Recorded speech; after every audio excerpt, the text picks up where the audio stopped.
A lot of people talk about making a big life change. Few actually do it, though. Today's guest, Sam Swillinger, did. He was working in tech sales in San Francisco, living a fast paced city life, checking all the right boxes. Then he walked away from it and moved to Utah and started training to become a firefighter. Today, we're going to talk about why he made that decision, why he made that switch, what the transition was really like, and how the definition of success can shift when you stop chasing what you're supposed to want. Sam, welcome to the pod, man. Dude, thanks so much for having me. I'm stoked to be here with you dudes. Yeah, man. Yeah, thanks for taking the time, brother. So let's dive right into it, dude. We haven't talked about this at all off air. This is the first time we're kind of catching up in, I feel like, a couple years now. Yeah, Firefighting, man, completely different life. Why the change? Why the decision? dude. Yeah. It's super different. I was trying to think about this a little bit, like as the podcast was coming up. I was like, I don't know how to talk about this. This is weird. But like I remember this quote from a coworker, and like you said, it was tech sales in the city. We all have friends that do it, kind of understand like fast-paced life. Go out on the weekends and then like just repeat, I guess. And then I had a coworker who was like 40 years old, done well in his life, but like you could tell just wasn't super happy as an individual. Like had a wife, had a kids, had an awesome house, cool car. And he's like, yeah, man, wait till you're 40 and you're still chasing a quota, picking your kids up from school at 4 p.m. every day. And I was like, that sounds brutal, dude. Like, no, not that. I don't think that's going to be me. And like, I don't want that in 20 or 15, 20 years. Mm-hmm. Um, so I think that was like a defining moment. I think I knew a little bit before that I wanted to make a switch. And then kind of that day I really started like thinking about what switching meant and what that was going to be. So then, what drew you to firefighting in particular? Yeah. I had a close friend in the city who was a roommate of mine who was a firefighter. We lived together for like, him. He's Adam Pearson, Tyler. Yeah. We lived together for 2 years, maybe 3 years. And I never really had any interest in his job until I realized that I didn't want to do my job anymore. Um, I was like, I was in a rut pretty bad. I was like trying to, I guess, figure out what I wanted to do. I thought the military was going to be that route because I was like, what's the most extreme opposite, like, of what I can do? Get away from a desk, get away from a computer, go hang out with like-minded people. Like when you work in an office in San Francisco, not a lot of people see eye to eye with you. It's just, and I just missed people that I could bond with, I think, and wanted that. And then my buddy was like, dude, why don't you just come to the fire station one day? And so I went and like truthfully, sometimes as a firefighter, and we had one of those days, it's like you drive around in a fire truck, you work out, you make food with your boys, you clean up your space, like you take care of the station, and then hopefully you get to do some fun stuff. It's not really as exciting as I think most people think it is, but sometimes it is. And I was like, this would be a pretty cool way to live my life, I think. So that was kind of what drew me towards it after I did that. What's called a ride along. It was pretty fun. Yeah, it's that appeal to be a part of the tribe, right? I think that's for someone who after school has worked only remotely. I've never worked in an office. Oh, I've never really? like had yeah, I've always been remote. Like for me, yeah. It makes sense for the job, right? For software For sure. development and engineering, Yeah. it's like you don't need to be in an office. Like there's not much. There is team collaboration, but 90%, 80% of the day, your head's down in your own code. So it's not like you need to be pinging ideas off each other. You can Slack each other. For sure. But it has taken away that feeling of being a part of a tribe, right? So you go from sports in high school to typically off to college. We were both in a fraternity. Brandon was on a football team. Like you have like your people there, and then you leave. I didn't go to a city with where I was following all my friends from college. Kind of went to a city where I knew one or two people, and started from scratch, try to get some more growth. But then without the office, I've had to like supplement that with other things, right? So it's either like the gym or run clubs or try to get that that feeling of a community. Um, but I imagine like that was like a huge appeal too, as with firefighters in general. Like you were saying, you get to hang out with your boys, cook with your boys. You're getting a lift in, you're riding around in the fire truck. Like, how do you think that has changed in your life? Yeah, and that's like funny you say that because I could totally. It kind of like brings me back to like I guess a little bit more of like reflecting of like this also started really around the pandemic because I got Mm, isolated and everyone in the city that I lived with moved out and I was chasing the tribe like you said it was like trying to hang out with the friends I had from college. Then everyone leaves and I'm like where is my community? Is it everyone at the bar at Saturday? Like I don't know, like guess, but like then you go to the office and then you have generally people that just aren't like us. They don't want to work out, you know, I don't know. It's just like a different people that weren't in a fraternity, didn't weren't on a football team, don't push themselves. And I was just like, let's go hang out with some people and like do something bigger than myself. And it wasn't the service part of like doing something bigger than myself. It was like bigger than yourself in terms of the community. So I think that was like the driving factor. And now that I have that, that cup feels pretty full. Sometimes too full. Sometimes I'm like, can I stop talking to you guys? Can I go to my room? I need a break. yeah, But yeah. like overall, it's pretty good. Yeah, dude, Yeah. to add to that too is it's almost like it's when you're in like a corporate job, and granted, I've never been in person either, so I don't really know exactly what it's like. But even just like relating to your coworkers, I think there's just such a wide spectrum of people. Like Yeah. there will be some people on your team or in your company that are married and have three kids that are like in high school, and then it's Yeah. like and I'm not married, I'm single, like I have a girlfriend and that's really it. You know what I mean? So there's like such like a disconnect of like how you live your life is like so different than how I live my life. And not either way is better than the other. It's just we're in totally like different like stages of life. Where I think that Yeah. sometimes can be hard to like you're like, okay, like yeah, you're a great person, great, this is awesome. I love talking to you at work, but then like what else do we talk about besides that, Yeah. you know? That's something that I've struggled with before.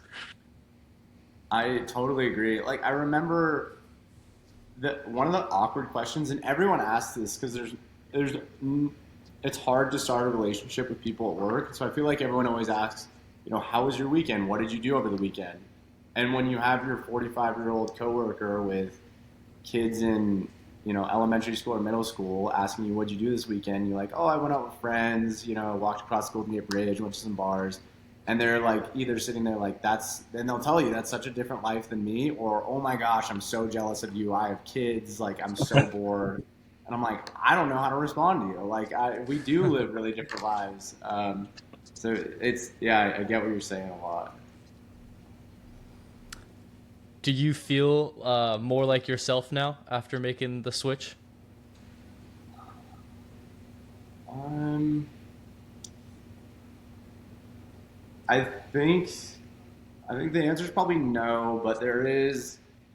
I wanted to do something that was hard. I felt like I needed to do that. I was like, I haven't, like, I've lived a pretty comfortable life with, you know, good parents, good schools, good job. I was like, where am I going to do something that's worthwhile in life? Because chasing quota wasn't that. And so I was like, what could I do that might be hard and different? And so I think like the challenge of becoming a firefighter and making the career switch was the answer for that. And that has left me with some like gratitude and satisfaction, like knowing I can accomplish something that a lot of people said was dumb or said you shouldn't do or said, you know, you're not going to be able to do it. Like that brings me satisfaction, but I think I'm definitely still in an age. I feel like it's my age of like, you know, probably chasing perfection a little too much. Nothing's good enough. Um, you know, it's like now that I'm a firefighter, like I want to become a paramedic. I want to build a side business, and I'm like, maybe I should slow down and like smell the flowers, like just chill for a sec. Yeah. I don't know, or not. I Mhm. don't know. I'm trying to figure it out. Yeah. How long have you been a firefighter for now? A little over a year. It's like 15 months. Okay, gotcha. And so then, what does that look like? It's so I've had a couple buddies do it. It's like academy first, and then you go into it. Could you explain that? Yeah, the majority of the majority of like major fire departments these days require you to have your EMT before you can even apply to become a firefighter.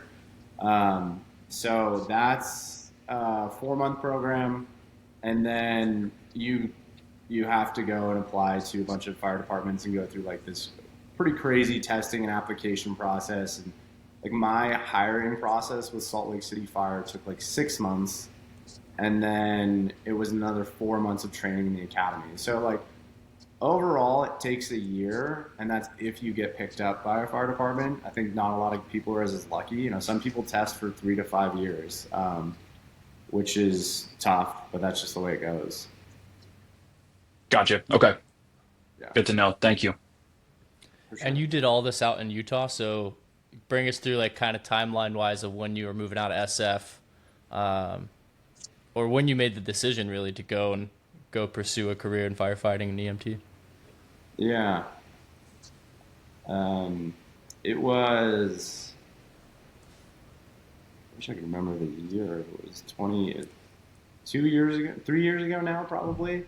It was like Hmm. springtime, pretty similar to now. Springtime in the city, and I really just hit my limit. I think I I'd become the top producing sales rep at my company the fiscal year prior, and I was the most unhappy I'd ever been in terms of my like professional career. And so I was once that fiscal year ended, and I could tell myself I was the best, at least for that year, right? I'm not saying I was like incredible, but like, top performing that year. I was like, my life isn't going the way I want it to be. So I think there was just like this drastic decision one day of like, I got to go in and tell my boss I'm going to quit or else I'm never going to do this. And then it kind of fell together from there. I was fortunate in the sense of went in, told my boss I wanted to quit, and she was like, "Well, do you want to work part time until you get going?" And I was like, "Yeah, that'd be awesome." So they let me move back home to Salt Lake City, kind of where I want to spend the rest of my life. At least that's my thought process for now. Did school, worked part time, lived with my parents, kind of saving money, and then once I graduated school from EMT, got hired by the fire department and kind of like just had the track laid out for me. Um, I think like the people though that helped me out was really nice. Like living with your parents is like not always fun, but like it's a dream come true when you're doing a life transition because you're scared, you don't always have money, you don't know if this is going to work out, and then you can go home to your parents and they're going to cook you a meal and tell you everything's going to be okay. So I think maybe a little gratitude to them. Yeah, so I guess I was lucky it fell together, but I tried to maintain focus 100% of the time because I just really knew what I wanted to achieve. I think. What was that like going in once you knew that decision that you wanted to leave your corporate job? What were the thoughts that you were having before leading up to like, okay, I'm leaving this, I'm doing it, I'm gonna give this notice and completely switch. Yeah, dude, I was so scared. I think there were a number of nights and days where like I was almost bringing myself on the like the verge of tears, and it's just because like, am I screwing up my entire life? And looking back, it's like no, like you can make a career change. Like so many people do it, and so many people do crazy, even like more odd career changes, right? So I think there was some overthinking there, but it kind of came to this like culmination of like, let's rip off the band-aid. Um, and so I just like, I think it was like a Tuesday or a Wednesday. I was like, I just gotta tell my manager. And I went, and she was super chill, and it's one of those things you overthink and you're so concerned about. And then she was super supportive. Yeah, it was cool. Yeah, that was I'm grateful for what she did. Yeah, dude. Well, Yeah. change is hard. I can relate to that, where it's just any sort of change you don't. It's just unknown, and Yeah, it's it's scary. That's why yeah, it's admirable that you're able to do that. You were able to do that and pull through. Um, so yeah, it's cool to hear. yeah. But going back to, I think I guess both of you were talking about earlier was like Tribe. Have you guys read that Tribe book by Sebastian Junger? Junger, I don't know. I have not. No. It you should pick it up. It's really interesting, but it talks about how humans have developed. I can't remember the specific number, but to be in communities of like 75 to about 300 people, and our sense of happiness has like will increase pretty significantly. And this goes back to us being like hunter gatherers. Like we lived with like 75 to 300 people, and we built communities, and we were around each other, took care of each other, and it's just an eye opening book from a really cool guy who's he's done a few other popular books. But then he kind of went and like tested a little bit. He went over to Afghanistan as an investigative journalist and like spent 6 months to a year with a bunch of soldiers like in the mountains going through battle and like saw the bond in the tribe. And it just reminded me when you said it. It's like tribe is a really important thing, and it's a cool book to read. Yeah, I just added it to the shopping cart on Amazon. Cool. Yeah, it's pretty short too. I'll have to check it out. I like it when they're like it's only like 200 pages, pretty easy to read. It's pretty cool. Yeah. I'd be curious too on the number of that tribe, right? If it your happiness will increase, I imagine with the size, but I wonder if it decreases after a certain point too, because I can't imagine like after a certain number, like 300 in your community is pretty large. After that, I can't imagine like it increases happiness at all. I would imagine it actually plateaus and decreases. Yeah, in the book, and I think this is probably true, but in the book, it's essentially after it culminates over the 300 mark or whatever it is, like another tribe starts to develop. You know, whether they don't like the Wow. new leader or what have it, and that's why we see the stories of like tribes fighting against each other. It's like they all came from the same tribe, and this is according to his book, right? Obviously, I don't have any experience with it, but it makes sense, and not to bring up like a dark topic, but like you guys are in California right now, and there's just like it's such a large state, and there's so many different tribes, and you're seeing that actually like take place in LA. It's just like the culmination of like people with different mindsets, and I don't know if the reason why is because things got too big, but I think it's relatable. Yeah, Totally. that's been a hot topic. Me and Maddie were just talking about this today, or maybe it was last night. To be honest, the just because I've had a lot of people reach out at work, like asking like everything okay. My parents reached out, like this feels over portrayed in the media, similar to how the LA fires were, where everyone thought the whole city was burning down.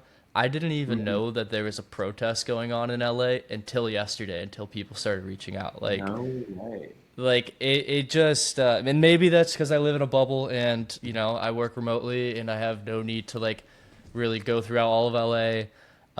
But yeah, like, and I'm also super off social. I mean, I guess I'm on Instagram a lot with the whole social media thing, but I'm not like following political accounts. I'm not really staying up to current affairs. So yeah, I was completely blindsided when someone asked me like, "Hey, everything going on? Everything okay down in LA?" I'm like, "I have no idea what you're talking about." Dude, that's wild. But I Yeah. could totally see it because I remember that with the pandemic, and when that stuff was happening in San Francisco, I was like, I never saw any of it, and like everyone still pretty nice to each other, so it makes sense. But it's like it's a good reminder to hear it from you that like it's not as crazy as the media makes it out to be. Yeah, 1,000%, 1,000%. For sure. And then it's also, I think you when it becomes violent too, and there's actual like damages involved, that's when it gets blown up even more, right? It's not just like a protest down a street. It's now you see videos of like cars getting smashed. It's or police cars or whatever it is, right? That's I think that'll even fuel the fire of social media or media in general on that. Yeah, social But media can be pretty tough. Are you on social media, Brandon? yeah, I am. I'm on Instagram, and that Instagram really is all I have. But Mhm. I don't know. My algorithm is very curated to a lot of fitness and football. Is Oh, that's what awesome. I get, and a couple and some meme pages here and there. That's got to be. I use Instagram as motivation too. Like I've got quite a bit of that, so I love it. Sometimes my girlfriend looks at my explore page, and it's all dudes, right? It's all dudes. It's all dudes doing firefighter stuff, and like running, and she's like, my life could be so much worse. Like you do you. And I'm like, yeah, it's funny. Well, it takes whatever you feed it. So whatever you feed it is what you'll see on those explore pages. But Yeah. I bet you could learn a lot about someone randomly if you just saw their explore page on Oh yeah. Instagram. It's something I should oh, start doing if I meet someone new. show me your explore page now. Yeah, let's see how good of a person you are. It's a great first date Hilarious. question. That would be a good question. Yeah. As long as yours is Uh, clean. yeah, you gotta be squeaky clean on yours, that's for sure. But Tyler, just because I'm curious, like being a firefighter and everything, we heard a ton about those fires. What Mm. was your experience? Like, what did you see living in LA? And Yeah, also, it's a where good. are you in LA? So I'm in Venice. Okay. Yeah, so the fires were up in Pacific Palisades. Mhm. And I'm not too sure if you're familiar with like the geography or just like familiar at all with LA, but there's the Pacific Palisades up north that kind Oh, of cool. comes up and borders Brentwood, Okay. which borders, there's the 405 freeway. Okay. Across the 405 freeway is like Westwood, where UCLA is. Okay. And then there's, if you go further south, there's Santa Monica, and then there's Venice. So we were probably about maybe 8 miles, maybe 10, let's say 10 miles from the fire. That's actually So really close. I mean, it's still yeah, right there. really, really close. We were never really worried about the fire ever getting to us, just because if you do look at a map and you throw it on satellite view and you kind of look, you see like all the green up in Pacific Palisades, and it just immediately turns to a concrete jungle when you get to Brentwood, and kind of like North Montana area. Um, it was interesting. The smoke was really bad at some point, right? So the first couple days, smoke kind of just like got carried away over the ocean, so it never really hit us. And then maybe like 2, 3 days in, so when we started seeing the ash kind of fall on our patio and on our cars and everything. Stayed inside until it finally went away. Probably I want to say it was running for like 2 to 3 weeks until we got like another rainstorm, and it finally was kind of stomped out.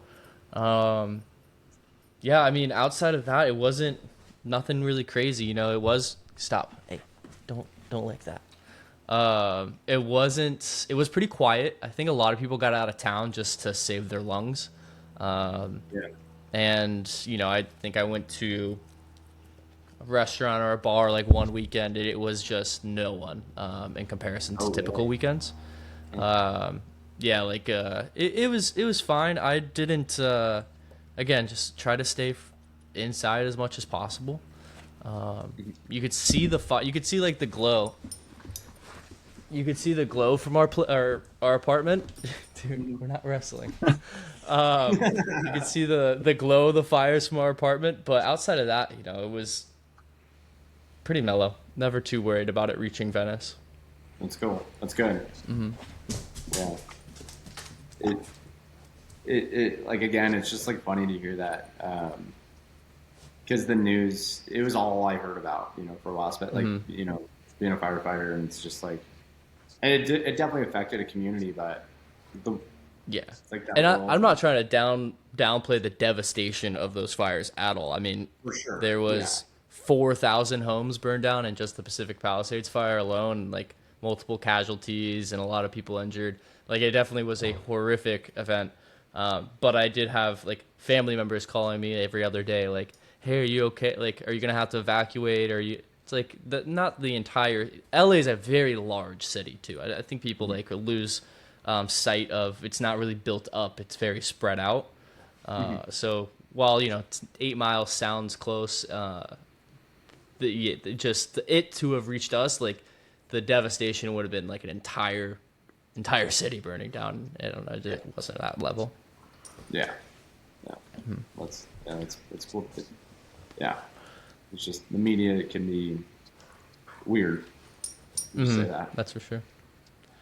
Well, let me ask you another question here. Now that you've made the switch from like tech sales to firefighting, like what is one of the biggest fulfillments in your life now that you really look forward to on a day to day, in comparison to maybe what you used to look forward to as fulfillment when you're 22, 23, coming right out of college in an SF? Yeah. Are you thinking more professionally or personally? Which one? Uh, They can go both, right? I feel like even over the last 2 years for me, it's kind of changed where I was very, very career oriented in terms of like what brought me fulfillment, and now I think it's more pivoting towards uh, building things on my own. So, just like I guess for you, it's in this year of life or this season of life you're in, kind of what that highest priority is. Yeah. I guess my answer would be the same as yours. Now, after you say it, it's like I was so motivated on trying to climb the corporate ladder and like close a deal, like every deal. Like I was like, I need to get a new deal, need to get a new deal. Like, um, and now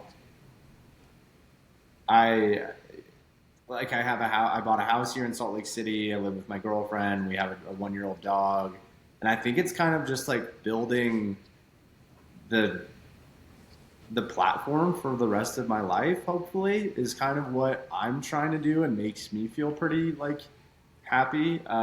It's a really Mm-hmm. hard thing to do because the tasks are like much larger, and for example, like we bought a house, and in Salt Lake City it gets hot just like Sacramento or in LA, but like there's no sprinklers, and like we need sprinklers, and like Yeah, I yeah. need sprinklers so I don't water the lawn for an hour a day when I'm not at work, because I was out there with my hose like watering for an hour a day, and so like it's weird. And now I want sprinklers so I can save an hour of time a day, and try to make my house easier to live at, more comfortable, like knowing one day I'm gonna want kids. Like we have a dog to take care of. Like my girlfriend and I Mm-hmm. want to spend our time doing other things. So I think things like that are what bring me a little bit of satisfaction now, of kind of like a little bit of organization, a little bit of like thinking 5, 10, 15 years down the line, maybe, instead of Yeah. let's close the next deal. You told me this. We caught up a New Year's one time in Tahoe. Actually, I forget Oh what yeah. year. Maybe 2023, maybe 24. Um, and you told me there's like I was just coming up on things were starting to change my life priorities wise, and I was kind of venting to you and putting it Yeah. on you. And you had a good point of like you hit 25 as a young man, and your brain stops developing. And you had Mm, a cool theory where you're like, I actually think that is like when everything in my life changed. Of when I started focusing on like maybe higher priorities in life rather than the cheap thrills of when you're younger. Um, I don't know what do you think that is, because I feel like this is something that me and Brandon have both been going through recently, probably for the last couple of years now. Sounds like obviously you've gone through it and are on the other side of complete career change, wanting to build a life. Um, when do you think that happens for most young men, and what do you think like that process is of like kind of growing up, maturing, and really growing into like I guess a man? yeah. It's funny. I remember that conversation now, and I still think about that to that age every now and then. I'm not sure like exactly what age I was, but I think it's right around the 25-year-old mark. But Mm-hmm. I think I was listening to another podcast, and they're like grown men stop developing around 25, and it felt like that really correlated with me. And I was like, something in my brain I think really did change. And so, yeah, no, that's funny. And then I think like to answer a little bit of the question, at least from like my observation of like when does that happen for other people? I know that happened to my dad around the same age too. And that was like pretty interesting to hear when he told me that. He's like, there was one day, I just felt different and wanted to do something different. And he kind of went through a similar experience. Um, so yeah, maybe there is like this weird thing that happens. I'm trying to think of like other people around that age, but obviously like you guys are feeling the same thing too. I think there's something to it. I wonder if it's just like a time thing, like a time away from whatever it was you're doing before. So it's what like for us, right? So we all went to college and we graduated around 21, 22 years old. And then there's about that's like a 2 to 4 year window of whatever it is. Right now, it's like okay, now we're. I think you have enough time to where it's like okay, you start to reflect on like what is it you want to do, Yeah. and that's what me and Tyler have talked about is that it's like you get to this point where it's I want to. I can't just keep doing what I'm doing now if I want to obtain the things I want to have that are like my goals or things that I envision in the future. And you realize it's like, Yeah. okay, well, I don't, if I keep doing these things, I'm not going to get to the places I want to be. And that's what I think it is like it's a function of time where you just have enough time to really like be away from it. And you start to realize it's like it's not a unlimited resource as it feels when we're 18, 19, 20, maybe even Yeah. younger as a kid. You don't know. Like there's no like grasp of what like your life looks like. So I don't know. That's like my thought on it.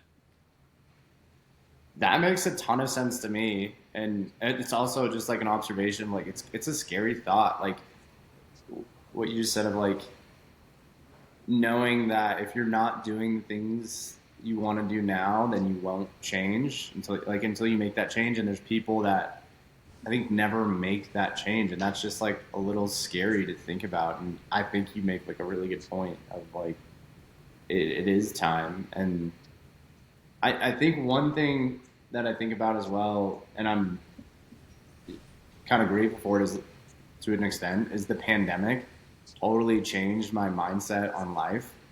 Um, and I think it was the time that it gave me to reflect and the time that I had that I could spend doing other things. I just like the most clear thing happened. I think I was working in the city for about a year, was trying to go to the office as early as possible and leave, not as late as possible, but like work long hours. And then when it came time to like Friday, Saturday, it was like blow off steam and go hang out with your boys and go drink beers, which is fine. And, it works for a little bit, but the pandemic rolled around and that all came to a standstill. Um, and I no longer had an outlet, and my outlet started to become exercise that used to not be like this big part of my life. And it's like the pandemic made me realize like the world's unhealthy. Like there's a virus going around. Like why not be healthier? And like, and then number two, it's like I have so much more time, right? Like there's nothing going on anymore. Can't really hang out with friends. So yeah, I think that's interesting that you bring it up. It does seem like there's like a massive portion as a function of time. Yeah, I think COVID's a great call out too, because then even you just get everything you're doing, everything that we're all doing in our lives basically had to stop for the most part. Maybe like your work, everyone went work from home, but the majority of your stuff that you were like any sort of like hobbies outside of like virtual things, basically almost all had to stop. You couldn't even Yeah. go. I remember couldn't even go to the gym, and that was the worst thing. Is like trying to figure out like how I can use like my mom's workout set to get a good workout in. Yeah. You know what I mean? And so it's like how much then that forced it. I think that forced a lot of us to be able to like, well, what the hell are we gonna do? Yeah. And Were you it in SAT gives you that there reflection time.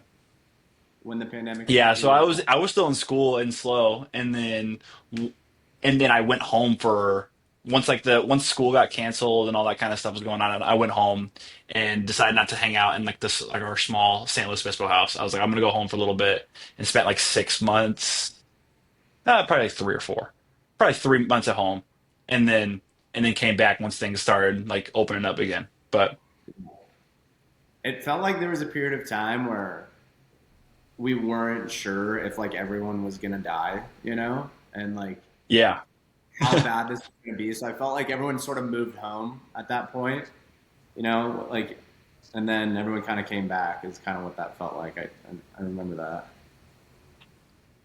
yeah, I had a buddy who stuck it out in slow, and he's like, "I'm staying." He goes, "You guys are all gonna leave. I'm gonna have a house to myself." He's like one of my roommates, and so he Pretty awesome. stayed, and then and he was like, "Guys, come back." He goes, "No one's in slow. Like, just come back. Like, we can go do whatever we want. Like, it's not gonna be a big deal." Yeah, I couldn't do that. I couldn't do that. And it was funny. The pandemic might have actually been like the best time for me. Um, Oh, really? yeah, because like all my roommates stayed, so it was like me, Maddie, Mm. Deeb, Striker. Uh, who else stayed there? Max. Yeah, and it was just like the boys hanging out all day long, just nothing to do. Like it was awesome. So much time on our hands. Like I was hanging out with my best friends the whole time. Yeah. Had no other responsibilities. Right, work was gone and school was pretty much canceled for the most part. Um, yeah, that was a fun era. I But remember just seeing these Snapchats of you guys just doing the most like heinous, hilarious things to like figure out what to like what. It's just like if someone could write a book of like what six boys would do living together and they had nothing else to do, like you yeah, guys like that would be the most awesome book because you guys lived it and had fun and um, yeah, I just remember seeing you guys do funny stuff. It felt like every day. Max's birthday, because his birthday's in March, and right, pandemic kicked in right around March. He turned Yeah. 21, and we did a bar crawl, the typical slow bar crawl. We did it in each one of our rooms. We made it a bar, and we brought Max around to each one of our rooms and gave him the specialty drink. So in a matter of like what is typically a full night of spanning out these six bars and getting your bull sweat and your six shooter and all this stuff, the egg cracked on your head, he did it in like 20 minutes, and it was a fun time. We ended up getting we had a keg for him too. We all put Batman masks on and like stood on top of the keg and like just being goofballs, like I'm Batman and like ripping it, and yeah, it was fun times. We tried to stay entertained. We ended up like doing a home gym in the backyard, so like Yeah. all the guys down the street would come over and we'd all have like 12 of us lifting middle of the day, sun's out. Like it was awesome, man. It was great. That's pretty awesome. Yeah, I remember all of those videos. Is like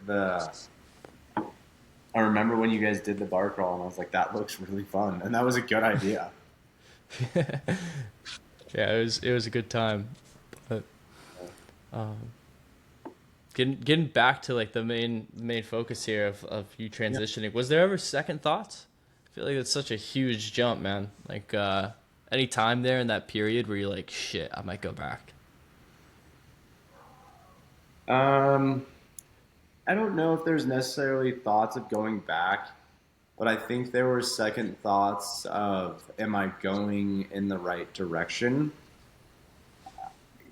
Like there are, and you hear these stories when you start to hang out with firefighters and meet them so you can get career advice essentially. Like there's a lot of firefighters that knew they wanted to be a firefighter since they were like a little kid. And that wasn't me. And I kept hearing that. And I was like, maybe this isn't my career path. Like I'm not super passionate about like firefighting in general as I am about I think the culture. Um, but I never, it never like strayed me too far away. I was pretty busy with just challenges, um, which was a good distraction, like working and getting my EMT done at the same time. Like don't have too much time to think, and then the studying process and application process is pretty time consuming. And then once you're in the academy, pretty quickly if it's not for you. And that never happened to me. So I wouldn't say I really had too many of those. Excuse me. Those thoughts, but there was some initial concern, like, is this the right path to go down? Were you happy at that point in your life? In the transition period? Yeah, I really was. I think I've noticed a pattern in my life. I'm typically happiest when I'm in a sort of transition period or taking something on that's new, um, which is can be like a little bit of a blessing and a curse because the past like 2 years I've kind of been, or 3 years have been like this whirlwind of like, um, getting my EMT, still maintaining a job, then doing the fire academy, which is your whole life and can be pretty brutal. And then once you get out of that, like, well, what do I do with my all this extra time that I have because I'm a shift employee now? So like going down the path of finding other jobs, like how else can I, fix my house? Like, let's get a dog. And then I'm like, and like, I don't take time to slow down and enjoy what I do have. It's always the next big goal. And like, now I'm pursuing this paramedic route. I'm like, I've only been a firefighter EMT for 15 months. Like, a lot of people do that for their entire career, but I'm like, let's go back to another year of school. So it's interesting to I guess to live like that, but I do enjoy it. I think it's just the excitement of new challenges. Is there's something to it? What do you think that is? Because I agree with you. I think I'm happiest when I'm pursuing new things. What do you think that is?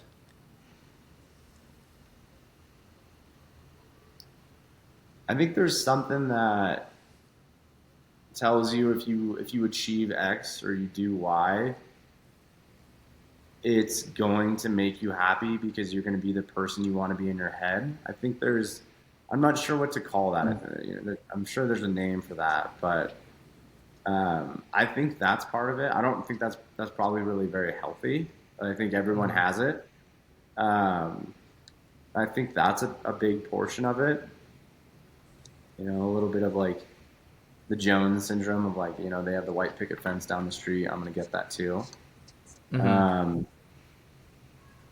I don't know, but I maybe it's something about challenging yourself that's just fun. I don't know. What do you think? What do you think that is? think a little bit of it is like I relate to you, man. I think it's over in both of you guys. It's I can tell Sam that you're an overachiever, and I think me and Tyler would. I think we fall in that bucket too, where it's like we want to whatever we do, we want to be the best at it. We want to try to or give it your whole effort, all those kind of things. But it's a slippery slope, right? Where it's when you do that, you find that you have to keep on doing it over and over again. And then what's Yeah. nice about it being new is that it gets to that when it's new, you're able to scale it really fast. But then you get to a Oh, certain point where now it's like, okay, you have to do more work to really get into that next spot. And that's what I totally relate with you is and Tyler too, is there's a lot of like little projects that are out there and you take on a new challenge and you see so much progress right away. Um, and that's what it is for me. And it's a constant battle for me to always like be like, okay, take a second, just enjoy what you just did, and appreciate that you just did that, and take us yeah. and enjoy the fruits of what you put together. Um, that's my opinion on it, and it's something that's like I think I will probably struggle with my whole life, honestly, is because I love that that grind. I love that, and then especially when you get something new like that, you get to just grind and just figure it out, and then once you do, it's like you feel unstoppable. But that's what I think it is personally. I like that. I I'm gonna need was to write that down. I think and like journal with that because I think you're totally right. Like that, the scale aspect feels so good at first. I'm glad you said that. I've never thought about that before. I was listening to Brandon. I've sent you him before. Chris Griffin. He has a Hmm. podcast called the Pocket Podcast. He had a clip coming out today. I just watched this, and like you, Sam, I'm also going to reflect on this and journal about it. But he had a good kind of perspective on it where he finds happiness in progression, which I Mhm. thought was very relatable, right? Progressing towards something is like probably like when he felt the best. But he had a really good take of the more you progress towards something, though, and Brandon's point is the less that you're going to progress and quickly, right? So if your end goal is mastery, the closer you get to mastery, the less you're going to be progressing each day. So the less happier you're going to be each day. So if your main source of happiness is progression, at some point you're going to start plateauing in progression just because you can't get much better than being a master. Which I thought was like a really cool insight of that kind of trap that I feel like I've fallen into so many things. And I feel like most of us, obviously, what we're talking about have too, is that getting to a point in something where I'm starting to become bored because I don't know how much I'm progressing each day and it's not bringing me as much joy as it once did, right? The input is not matching the expected output. But yeah, I don't like actual. I think progression's a good way of describing it. I like getting better at Yeah. things, whether it's just like myself or like a task or an activity.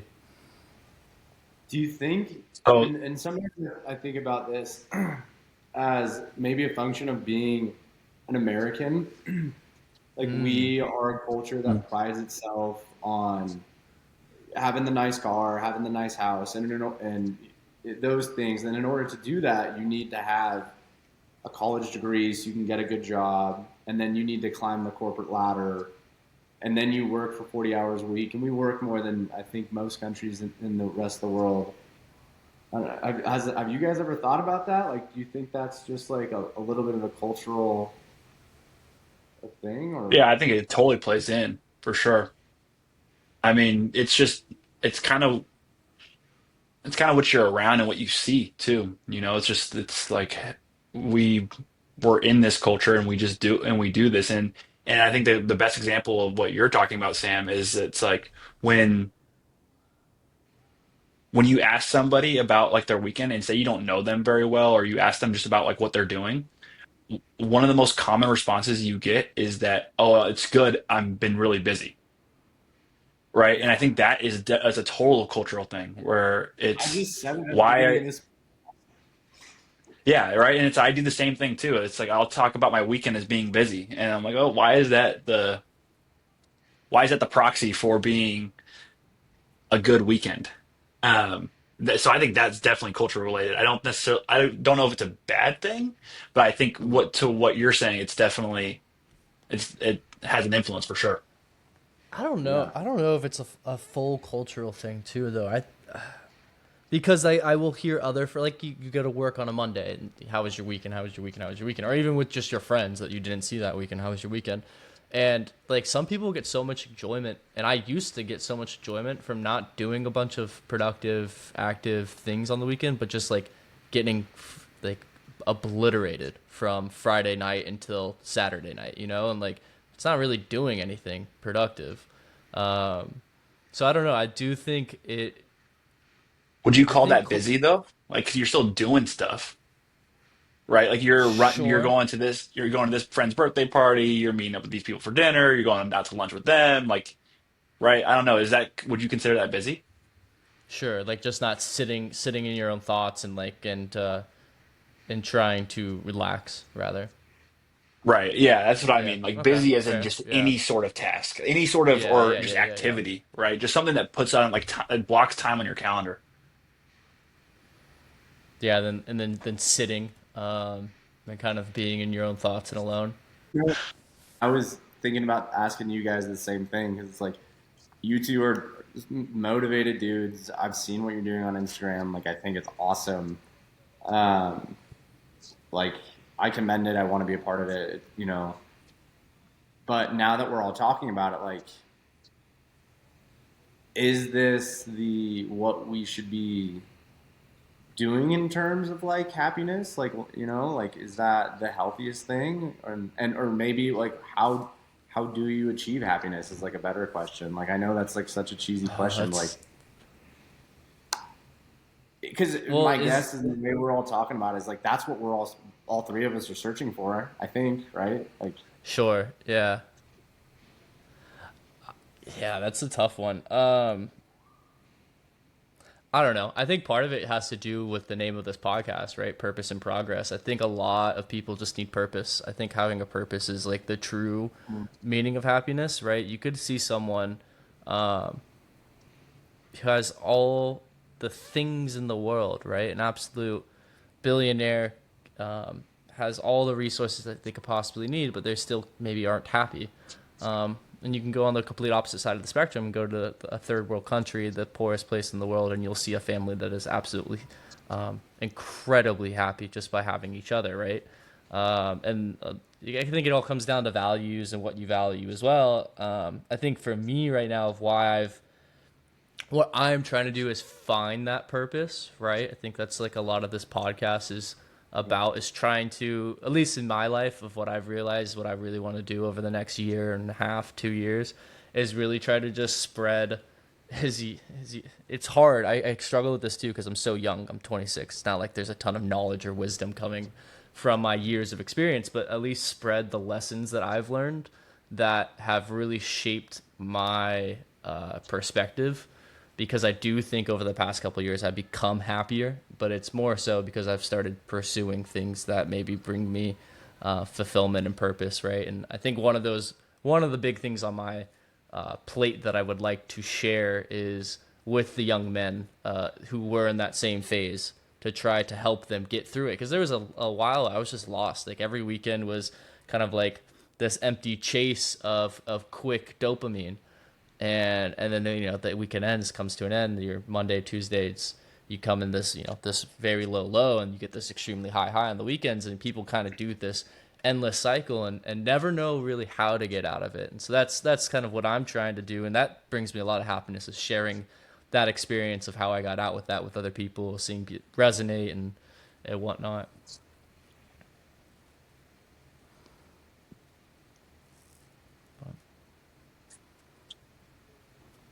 I I think another thing too is responsibility.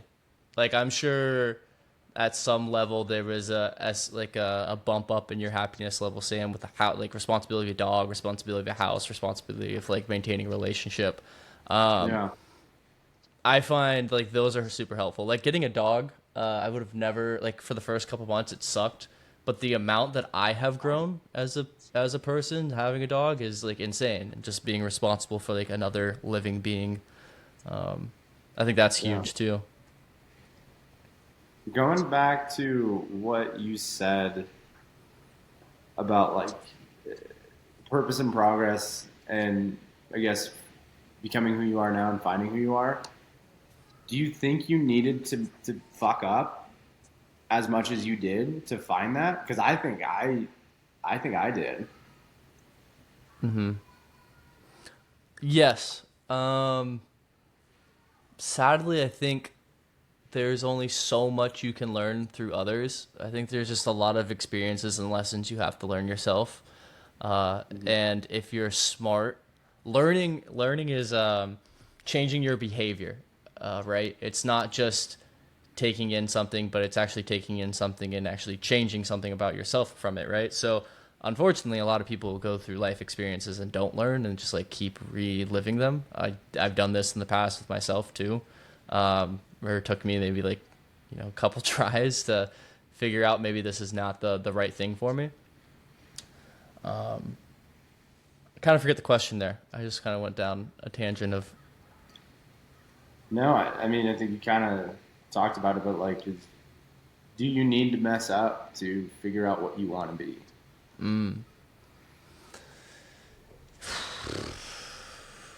Yes, because I also don't think you're gonna get it right on the first try, right? Of like what you want. Um, Yeah, I think I that's the think, key.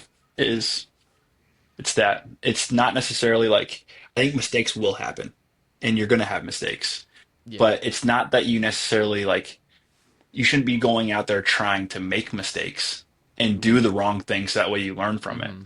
It's just really about the effort of doing what you're trying to whatever you need to be doing. And then when you do those things, you're not gonna be perfect. You'll mess things up, and then you learn from it, and you realize, well, if I do this, this is the consequence that happens, and I don't like that consequence, so let's try something else. Um, So yeah, I think it's not necessarily the mistake, but just the effort in pursuit of what you're trying to do. Yeah. Have you guys heard the story about the pottery teacher? So Brandon, maybe Maybe. you listened to Williamson. This is they talk about this on episode with Hermosi, but there's a pottery teacher. He has two classes. One class is the whole assignment. He tells is going to be at the end of the year. You have one pot that you need to make. It needs to be the most perfect pot, and you'll be graded on this one pot. Then quality, right? The other class is told you're going to be graded on the amount of pots you make. So just keep turning them out. The more, the merrier. That's the way you're going to get an A. And what he realized at the end of the class, between the two classes, is the class that was told to focus on one pot for the entire semester turned in very, very average pots at the end. But the class that was told to do quantity, by the time that they were on their 100th pot, they've mastered the actual form of pottery. And I think this comes very tying this back into the question, right? Of like, do you need to learn from mistakes and failures? Absolutely. Because it all really takes is repetition. And the more and more you do something, the more and more you're going to learn, the more and more you'll actually get better at it, right? So I think you gotta that applies to life too, and just those life choices of career for you, Sam, right? I think it can apply to a lot of people in the degree they choose in college, right? I wonder what that stat is, but I can imagine probably about 50% of people change their degree at least once. Yeah. But yeah, that's a interesting. I don't even know if it's true or not, that story, but it has some value in it, I think. I really like that story. I think I kind of needed it to hear it a little bit because I it refers to like the importance of making mistakes and in my job I've found this new job it's like I've really only been doing it. I've had a lot of training, but I've really only been doing it for a year, and it's wildly different than anything I've ever done. And when you mess up, it has real repercussions. And when you mess up at a new job that you haven't done, it happens a ton, and then it hurts really bad. And then people give you shit about it because you're at work with 4 to 8 dudes who want to pick on you because they think it's funny, Yeah. and that's part of the culture. But I think it also like just that was a good reminder for me. Like, if you don't mess up, you're not going to achieve that really good pot, I guess, or what you want to be. So that's a cool story. I liked hearing that one. I think you kind of touched on something I've been curious about, and I would love your opinion on it too. Is we've all grown up in sports teams and fraternities and around boys that I don't know, boys will be boys and they're gonna pick on each other and rag on each other, and that's just part of the fraternity, right? Of brotherhood. Um, there's been a huge push, and maybe it's died down. I haven't heard it a lot recently, but like this idea of toxic masculinity. I'm imagine like some people would even that story you said of like you mess up on one thing and you're kind of just dragged on about it by your boys. I'm sure some people would say that's toxic masculinity. What is your opinion on that? On people trying to push this idea of toxic masculinity and almost degrading kind of some of the things that we've all grown up in of brotherhood and what it means to like be around your boys. Yeah. Um, I think some of it's over the top for sure. Like thinking back to some of the stuff like I heard or went through in training or in the fraternity, like was toxic masculinity in the sense that people were doing messed up things to you because someone did messed up things to them, and I Mm. hate that. Um, I think that's a pretty poor way to go about life.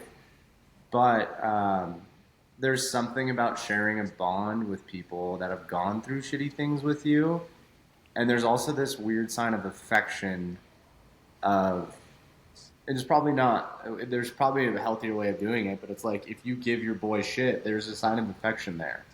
um, if if your friends never make fun of you, they're not your friends. I think that's what's it's weird to think about. It's good and bad, I guess, in my opinion. But I'm curious to hear what you guys think.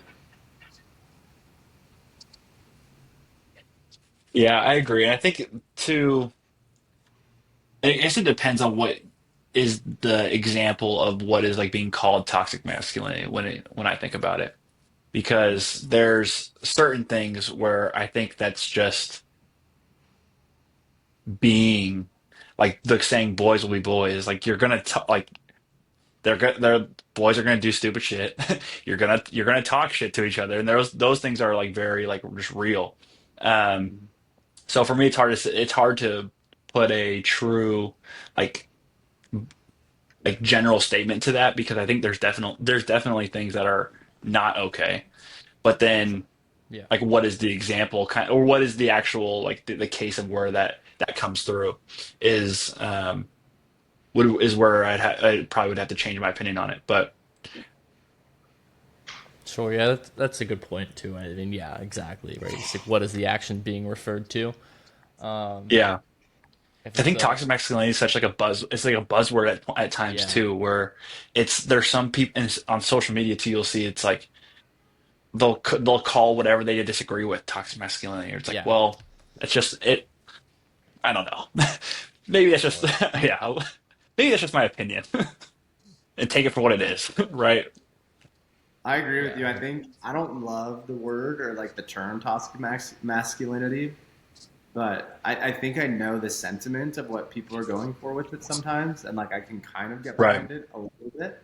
But the word and hmm the term, I'm like, I don't agree with that at all. Like, there's no culture in men that we're all because we're men, we were born to be mean or rude or put down women. Like that's just not true. hmm hmm Yeah. No, I agree. Sam, another question for about your career transition is what have you learned about yourself throughout this process as you've gone through it? Is there anything that stands out to you? Yeah. Um, and maybe this is part of aging, but I've become more sensitive as a human being because of the scenarios I've been around. And I mostly say that in terms of like, as a firefighter, a lot of times you don't sleep. You don't get to eat when you want to eat. Um, you have to go home after you went lights and sirens for 2 days, and then you have to try and have a conversation with your girlfriend about how her day's going. And I think through this process, I'm like, oh, I can change. Like, I can adapt. One day I can be at the fire station, the next day I can be at home taking my girlfriend on a date. But the truth is that's not true, and it's not easy. And it's like this level of sensitivity I have to um, changes in my day, and I think I'm just trying to become more aware of it. But it's something like I never saw coming, um, and maybe that's part of aging too. But it's just like maybe I'm not as invincible as I thought I was, I guess. But yeah, that's a weird one that I've been dealing with. I guess on the flip side of that, I know it kind of goes against what you just said, but is it also taught you could push past limits at the same time? Because obviously, like you're coming off 2 days of no sleep and then rolling into like real life. I imagine it's Yeah. Yeah, there's been some moments where I've been like, oh, that was pretty cool. Like, um, but yeah, I don't know. I'm trying to move away from. I used to really believe in this doctrine of like David Goggins and Cameron Haynes, and I don't know if you yeah, guys have, 40% rule. yeah, like gone down that path, but I'm sure you probably have because a lot of motivated men do. hmm Um, and I pushed myself so hard in certain circumstances where it hurt myself or my relationships or my health. And so I guess I'm trying to become more aware of like, instead of pushing through and not sleeping and then trying to run 20 miles the next day, and then coming home and snap at my girlfriend because she didn't empty the dishwasher. Like that's my fault. And this whole doctrine of like never quit, always do more. I think it doesn't serve me anymore. So I guess I'm just trying to be careful and trying to redefine what that means to me. Hmm. Have you guys dived down that path? I'd be curious of like that doctrine. You know what I mean? I Yeah, yeah. 100% have. Yeah. I've read both his of Goggins' books. That's why I brought up the 40% rule because he has that. Yeah. He talks about that in his first book of Can't Stop Me, or is that his second? Can't Can't hurt me. hurt me's Can't first, Hurt Me. Yeah, and yeah. There. Thank you. and then never finish a second. I looked over my bookshelf. There. Yeah, Can't Hurt Me. He talks about that. Yeah, I don't know. I use it more for me. It's big, and I used to use it a lot for the work ethic at work, right, and for my job. It sounds like you struggle with this too, Sam. But like, I feel like right out of college, a lot of people are they kind of feel like it's a flex to like flex around how many hours a week they work. At least I kind of felt like that. For sure. Yeah. But so there's a stage where I'd use it for that. I think now mostly it's more geared towards like when I'm going like me and Brandon are prepping for a marathon in September. Oh, It's let's more for go. like when I'm going on those like 15-mile runs, or when I'm just getting anything over 10 miles. That's kind of when it kicks in. It's like, hey, like I know you can push more here. Like it's the physical feats that I think it is more useful in my life nowadays. How about yourself, B? Yeah. Um, it's actually been a big thing for me is to similar to you, Sam, is is letting go some of those things in the personal life.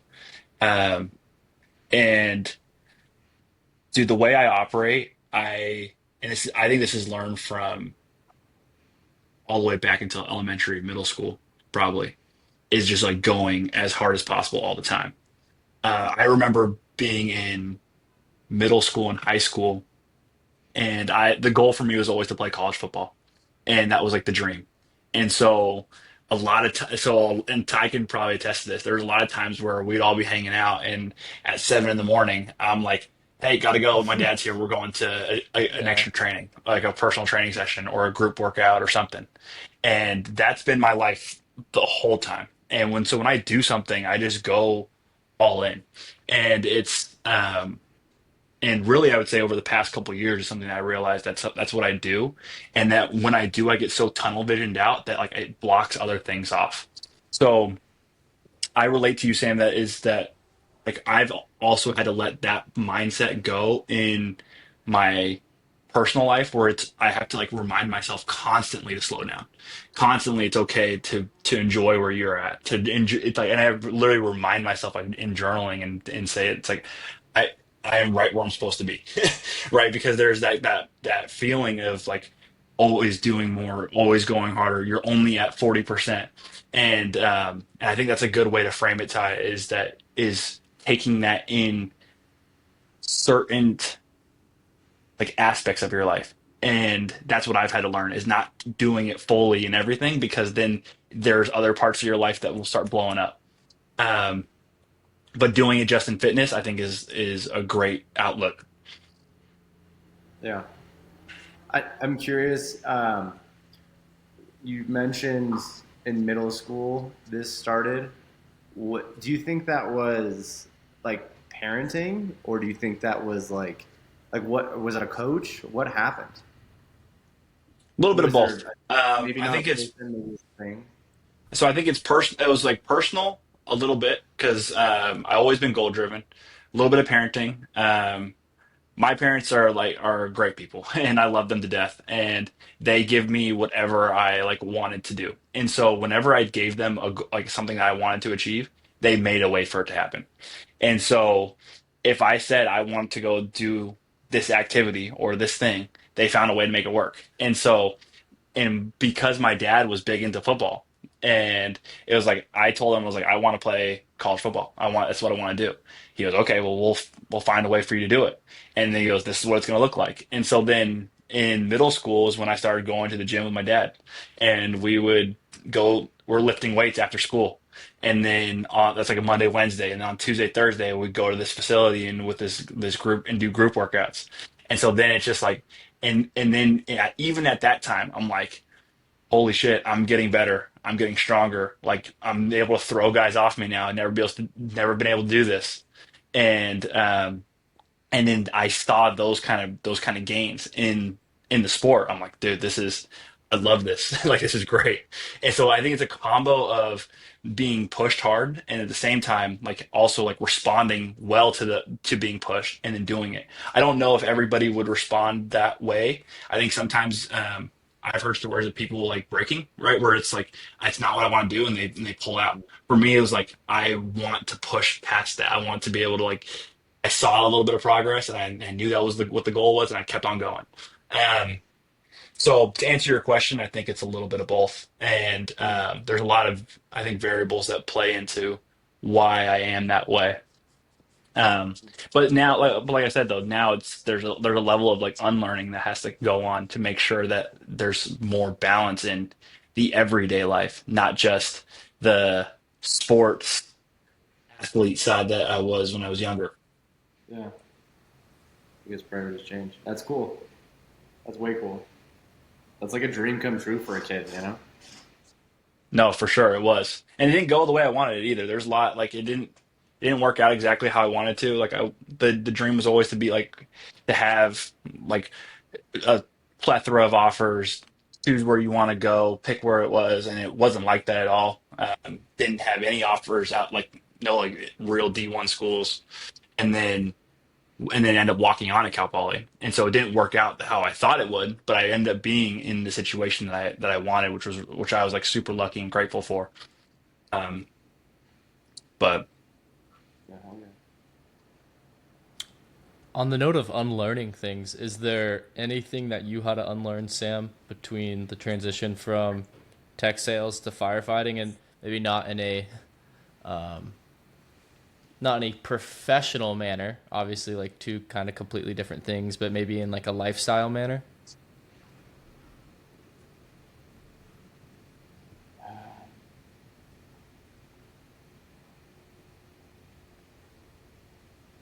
Yeah, I think I think it's the thing I'm still kind of dealing with of like, I'm not sure what to call it. Maybe you guys have a better term, but it's like this level of sensitivity of like, um, I used to love to have my regimen of like when I lived in the city, you know, kind of once I started to, I think, find myself a little bit more, there was like this year and a half, like I woke up at 5:30 a.m. Monday through Friday, went to the gym, saunaed for 20 minutes, grabbed my protein shake on the way to work, then worked till 4:30, and then went home and made dinner, and then went to bed, and then like did my thing on my weekends, and I kind of loved it. It was just like this. I think I like routines. I like schedules, um, and this firefighting is very different from that because you never know what you're gonna. One, you never know what you're gonna get, and two, the schedule just doesn't work for that. You work for 48 hours and then you have 96 hours off, so it's 2 on, 4 off. And you know, so like I got off work this morning, came home, went for a run, and then went and slept for 2 hours, and then tried to do some like catch up on life stuff. And it's like, had I slept at work the past 2 days, like I might have had a way different day. And I don't love that. Like I like writing things down on like Tuesday. I'm gonna like do my taxes. Thursday, I'm gonna fix the light that's been bothering me. Like, so that's been a weird thing, something I'm still struggling with. Mm-hmm. I don't know if that's unlearning, but I think it is. I guess I don't know. It's not what I wanted it to be, to a certain Sure. extent. Yeah, it's like it sounds a little chaotic of when you actually can fit things in. I know for people like type A like us, um, that's very hard. I know for me in particular, like I love having like I just got off of a stint, I guess you could say a season for the last month. I've had like a family member in town visiting, or like friends in town visiting, like someone at my house staying, or I've been out of town for visiting family or friends. Hmm. And I'm so excited for this month of June because I have zero plans and I have every weekend to myself and like all my time back. Hmm. So I can only imagine like having that thrown out of wire at all, of like not having my proper routine of, hey, wake up, go to the gym, come home, work, go, go on a run, do whatever it is, depending Right. on the day. Having that thrown kind of off its rockers, yeah, for someone who's very type A and OCD like I am, it can be frustrating. It's kind of cool though. It's like another transition phase that you get to learn and adapt to. Yeah. I'm trying to the take in like the beauty of it. And I think like one of the things I'm super grateful for is like moving back home to, I think it's like a community or even just like a state that fits my personality a little bit more. So I think I try to stay busy and move things forward in life or around the house as much as possible. But then some days I wake up and I'm like, dude, I'm tired. I'm done with it. And I'll pick up and go fishing in the mountains for 6 hours. So I think there's like the freedom that it brings can be pretty cool and something I should probably be more grateful of too. Yeah, Yeah, I and I like think it's that. hard to be perfectly like present and grateful in the moment, right? I think it's like it's pretty natural to always be looking towards like how do I make this better or how do I figure this out or right. And so there's like a level of adaptability that I feel like I'm hearing with like what you're learning now is like trying to learn how to adapt to maybe not having like the perfect routine that you're used to. Um, Yeah. but I think that's super natural. That's super natural. And I agree with you guys is that I would feel the same way. Um, Yeah. I guess it's like you Along those said, change is lines, hard. Humans don't like change. yeah. of the being present, I think this is something I've been trying to practice, and you've hinted at here, Sam, too. Just wanted to get everyone's kind of thoughts. Is the taking time after an accomplishment to smell the roses, to look back and enjoy the view of the mountain you've climbed. I feel like me right now, I'm so, and I imagine all of us are so ambitious and goal driven, it sounds like. I'm always focused on the next peak. I could just summit Mount Everest and I'll be looking at, okay, like how do I get to the moon now? How have you guys practiced getting better at that? Any success there? Taking in the view? For me, it's celebrating wins and genuinely celebrating them is um, big or small, and is doing it for it could be with somebody or just for my or just like acknowledging it for myself as being like, for instance, when I got that new job, I like went to, and had like a celebratory dinner, right? And like something like that where it's like, you did this was a goal that you had that I had for this year of something I really wanted to do, and it's like and we did it, right? And thanks to some help, won't say I was all on my own by any means, but it's like you still celebrate the fact that you achieved it, and that's something that's helped me become present and more present. I think there's it's a constant battle, but that's something that I Do try to do. you, when you're doing that, like celebrating the wins, do you always try to plan something? Like, do you try to consciously put something together to celebrate it? Or does it look smaller sometimes?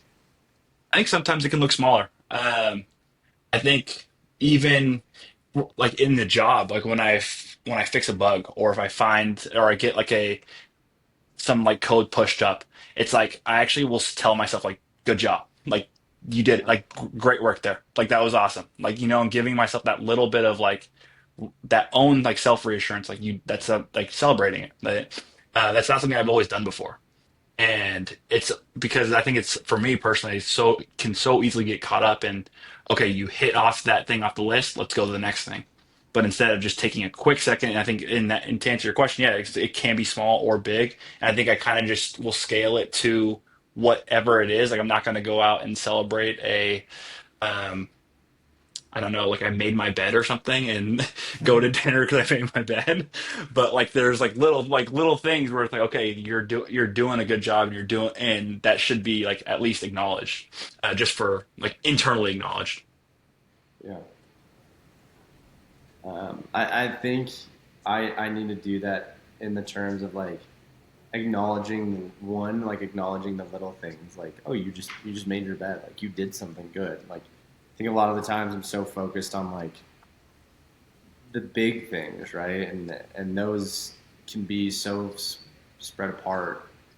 It's hard to, if you're just focused on that, you're not enjoying the moment. But I think another thing that I've been practicing, I was talking with a friend who I've been kind of trying to use as like a little bit of like a spiritual advisor. She's super spiritual lady and kind of hippie, but whatever she's doing, she has some really good advice for me. And she's like, just be grateful for starting something, or be grateful for being in the middle of something. And I've started to do that, and it's like not even being grateful for finishing something. I'm like, give yourself grace for just starting to make your bed, or for getting out the door on time. And I'm like, that's a weird thing for me to think about, because I've always thought about the end game, not the starting and the middle. Mm-hmm. I like that. Yeah. Yeah, I don't know how to go about it. Because I feel I have a my only pushback with the celebrating the start, being grateful, and is a little different. I guess that's like a good way of putting it, because not a lot of people get to be doing and living the lives that we get to live. So that's like a whole nother thing. But I guess like where I'm going with this is like until the thing is finished, I feel like it's almost like stroking my own ego by, hey, you're halfway there type of deal, because the job's still not done, and I almost feel like you're not, sounds almost like horrible self love, but it's almost like the job's not accomplished, like you haven't done anything to deserve it. So it's almost like depriving myself of any of those celebrations, or just like looking back until, hey, you've reached the finish line. The problem I have is that finish line keeps getting pushed back at that goal line's no longer the 99-yard line. Now it's going to get pushed back another 100 yards when you get there. Yeah. I guess my question for you off of that is like, I think the answer is no, but like, are you the type of person that doesn't finish things? You know what I mean? Like, maybe you should offer yourself some grace, because you, I would imagine you're not the type of person that doesn't finish things. So starting something already means most of the time you're going to finish it. So I don't know, just food for thought. Yeah, that's a good point. I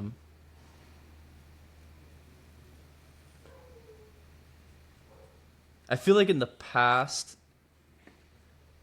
I've dealt with, we talked about this kind of offline before the pod, but the lady in the red dress of, I'll be focused on one thing, but then something shiny catches my eye and I get distracted, right? So there was like a point in my life, I would say, uh, probably like right at the end of college, maybe like right after college, I pick up some of these projects, start them, get them like, I don't know, 60% done. Then like something new would pop up and be like, oh, I want to learn about that, or I want to try this out.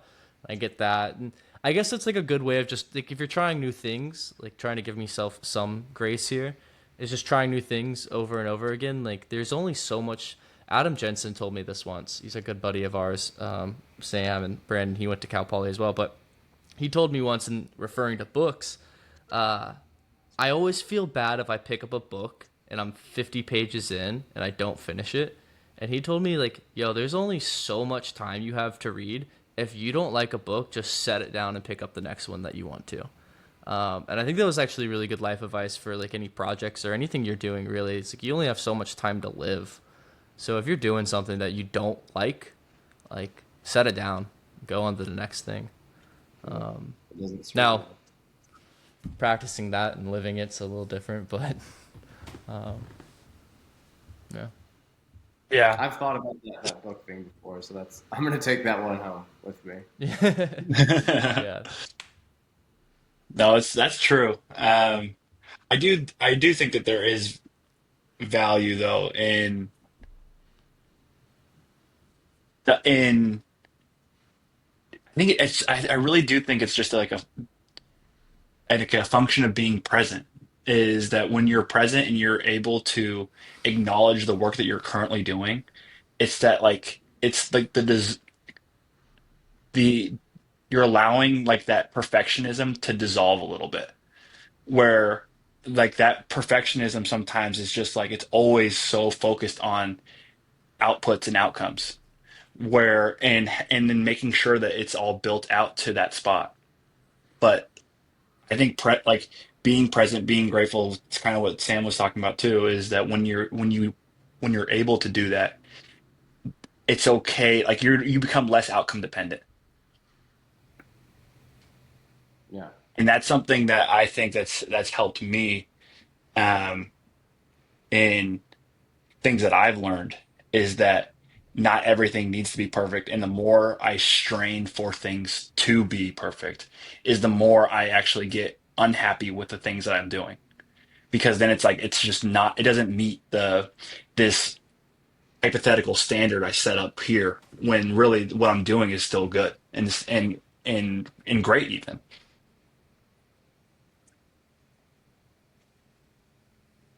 yeah, I'm on board with that. I think that's something I'm trying to practice a lot. So there's one more quote I wanted to bring up, and then we can kind of wrap things up here, Sam. But I wanted your input because I read this the other day and I felt like it pertained a lot to you. So I want to get your thoughts on it. But Joseph Campbell, he's a writer, American writer, and he talked about in an interview he was asked, or sorry, in an interview he said we must be willing to let go of the life we planned so as to have the life that is waiting for us. Felt like that applied a lot to your situation of kind of switching careers and just wanted to see if you had any more insight there. Yeah, I almost need like a second to think about it. It's like that's a deep quote.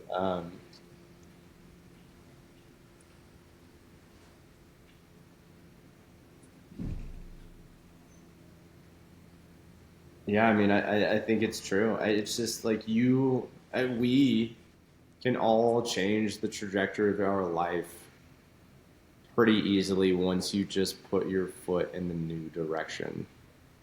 Um, and looking back, that's all it. The first, the day I went in and told my manager I was, leaving, that was all it took for me, right? And it's weird that it kind of comes back to that because it's like life is so different now. But no, I really like that quote. I think that's pretty deep stuff.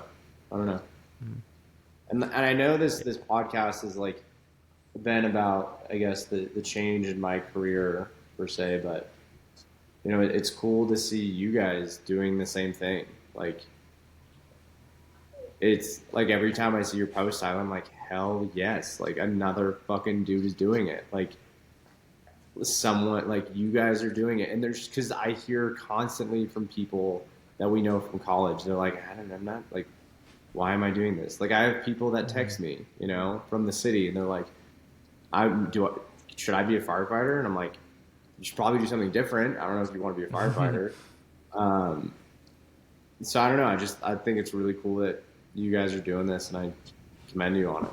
So I appreciate that. Yeah, Thanks, I dude. think like a big thing for me is like if you change course 5 degrees, it's not going to look like a lot after, you know, 10 yards. But if you go a mile 5 degrees, you're going to be in a completely different path.